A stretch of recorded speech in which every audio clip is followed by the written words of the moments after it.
welcome everyone to the Sponsor Responsibilities for Global Drug Studies, the 23 steps that are identified in the ICH guidelines. I am Gary Freeman, and I have over 30 years' experience in the pharmaceutical industry.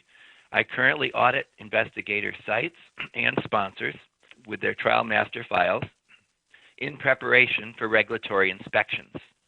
These could be inspections by the United States FDA or foreign regulatory authorities. In doing so, I keep a constant eye on the regulatory observations, both on the 483s and warning letters that are issued by the FDA, and also observations noted during international regulatory inspections. It's very interesting to note that the regulatory authorities around the world find the same issues that we have in the United States with the FDA. And also, when the FDA audits internationally, they have very similar findings to what they do when they audit in the United States. Much of this is now published when they have inspections and the findings. Sponsor obligations and responsibilities are often cited in their regulatory inspections.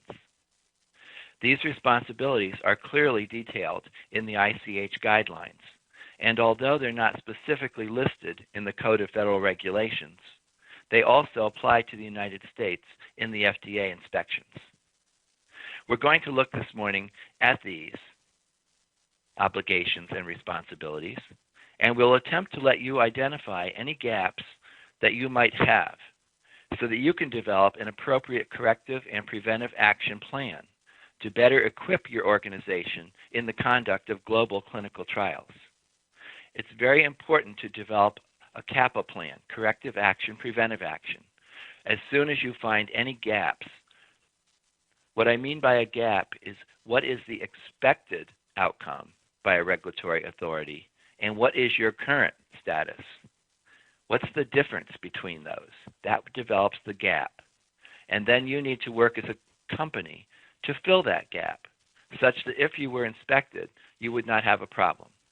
So this morning we're going to discuss the 23 sponsor responsibilities assigned in the ICH, International Conference on Harmonization, GCP, and those that are expected by the regulatory authorities across the globe. We'll describe how these concepts are put into place with special focus on documentation to support the sponsor oversight of these responsibilities. It's the documentation that is so critical here. I find when I do inspections of companies and investigators that most of the time the work has been completed. It is that the documentation is not clear. And so the regulatory authority or any outside reviewer would not realize that the work has been done. So it's very important to document everything that you do. The sponsor responsibilities are outlined in great detail in the ICH E6, Section 5, under Sponsors. Again, these are assumed by the FDA in the Code of Federal Regulations, but they're not listed in chronological pages like they are in the ICH. The ICH exemplifies things much better, and it's done by stakeholder. So Section 5 is all about the sponsor. These responsibilities are consistent with those of other country-specific regulations as well. And I've listed here those regulatory authorities that we are most likely to be working with. We have the UK, we have Europe, we have Canada, we have Japan, and we have the United States. We're going to review these responsibilities and discuss how they're interpreted or put into practice. So as we get started, we're going to follow along with the 23 steps from ICH. And the first one is that we need to implement and maintain quality assurance and quality control systems with written SOPs. That's the critical piece here, written SOPs, to ensure that the studies are conducted and the data is generated, it's documented, and it's reported in compliance with all the rules and regulations, whether it be the protocol, just good clinical practice, or a specific regulatory requirement. The important piece here is to remember that we need to have those written SOPs.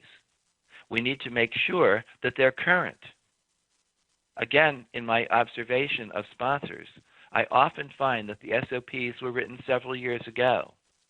There may be references included in those SOPs that are very outdated. There usually is an SOP of SOPs, and it will state how frequently the organization is going to review those SOPs. Now, I know I have a company of my own. I know that those change from time to time. We might be talking about guidance documents, or perhaps we should be talking about guidance documents. There are many that have come out in the last 5 years regarding investigators. Many of those might be important to put in our SOPs when we're talking about investigational sites that we're working with as sponsors.